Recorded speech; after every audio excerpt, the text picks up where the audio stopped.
Kalau terjadinya atau keluarnya Dajjal, paling banyak diingatkan. Di antaranya hadis Bukhari yang berbunyi, kata Nabi SAW, tidak ada seorang Nabi pun kecuali sudah mengingatkan kaumnya tentang si buta sebelah kanan. Ya. Jadi memang dia cirinya buta sebelah kanan. Dajjal memiliki ciri khas, rambutnya keriting, kemudian kulitnya mendekati hitam. Ya. Jadi sawo matang, badannya kekar, kemudian dahinya lebar, ya. Dan orangnya mata kanannya rusak seperti anggur yang sudah rusak. Dan kata Nabi SAW, ingatlah dia akan mengaku sebagai Tuhan dan ketahuilah Tuhan kalian Allah tidak buta sementara dia buta. Kemudian orang-orang pada bertanya, ya Rasulullah, bagaimana bisa orang mengikutinya? Kata Nabi SAW, pada saat itu dunia akan ditimpa kelaparan dan Dajjal memiliki bergunung-gunung makanan. Ini bahasa wahyunya begitu. Allahu alam seperti apa, yang jelas dia bergunung-gunung memiliki makanan dan dia akan melewati seluruh muka bumi ini, tidak ada satu tempat pun kecuali dia akan lewati, melainkan akan dilewati kecuali Madinah dan Mekah. Itu yang dia tidak bisa masukin. Dajjal akan membuat kerusakan di muka bumi 40 hari. Satu hari pertama seperti setahun, satu hari kedua seperti sebulan, satu hari ketiganya seperti sepekan, dan sisa harinya seperti hari-hari kalian. Berarti setahun, 2 bulan, 2 pekan. Dan ini kemungkinan kata sebagian ulama, dia akan menggunakan teknologi yang ada sekarang. Karena Nabi SAW mengatakan, akan keluar Dajjal dari wilayah Yahudiyah di Khurasan. Wilayah Yahudi ini subhanallah, sekarang di Iran ada satu perkampungan namanya Yahudiyah, diberikan nama itu, dan mayoritas penduduknya orang Yahudi. Kata Nabi SAW, Dajjal akan keluar dari wilayah Yahudiyah di Khurasan. Khurasan itu Iran, gitu kan? Dan sekarang ini sudah ada, semua ini ada. Tidak mungkin salah sabda Nabi SAW. Dikatakan akan keluar dan diikuti dengan 70.000 orang Yahudi. Dan sebagian ulama hadis mengatakan pada saat itu teknologi sangat canggih, seperti sekarang, lebih canggih lagi. Sehingga Dajjal mengelilingi muka bumi ini dengan 1 tahun, 2 bulan, 2 pekan itu sudah kelilingi seluruh dunia. Dan setiap kali kata Nabi SAW dia memasuki sebuah wilayah dan orang-orang beriman padanya, maka wilayah itu akan subur, turun hujan dari langit, perekonomian mereka, ya, perkebunan, peternakan, semua akan subur. Dan setiap wilayah yang ditinggalkan oleh Dajjal tidak mau beriman, maka akan susah, hujan tidak turun dari langit, hasil mereka mengurang dan seterusnya. Jadi memang ini sabda Nabi SAW disuruh kita menghindar, bukan melawannya. Dajjal akan terus membuat kerusakan di muka bumi dan banyak sekali pengikut-pengikutnya. Kata sebagian ulama hadis, beritanya akan merambak sangat cepat dan banyak pengikutnya karena menggunakan media. Kemungkinan menggunakan media kayak kita sekarang merambat luar biasa, mudah ditangkap informasinya.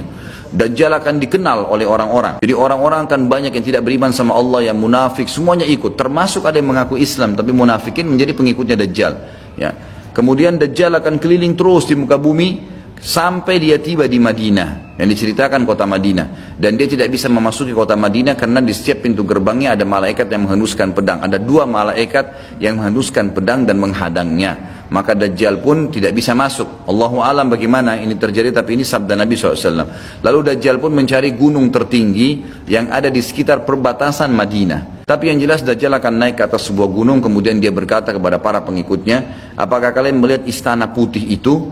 Maka mereka semua melihat ke arah Masjid Nabawi. Lalu mereka mengatakan iya. Kata Dajjal, itulah istananya Muhammad yang aku tidak bisa jangkau. Dan subhanallah sekarang Masjid Nabawi warnanya seperti istana putih, gitu kan? Tanpa disadari dengan menggunakan marmer putih besar. Begitu juga dengan perluasannya nanti.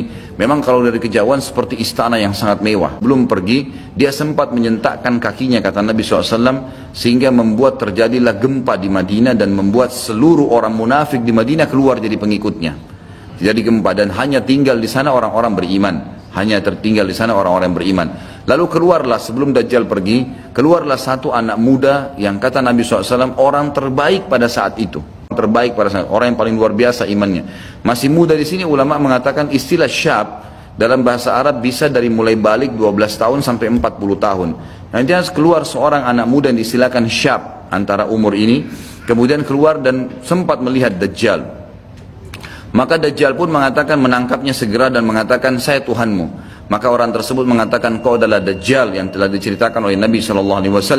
Karena dalam hadis yang lain dikatakan setiap orang mukmin bisa melihat di dahinya tulisan kafara yang berarti kufur. Dia bisa membaca bahasa Arab atau tidak, tapi dia akan bisa membaca dengan hikmah Allah. Matanya orang mukmin bisa melihat itu sehingga dia tahu ini adalah Dajjal.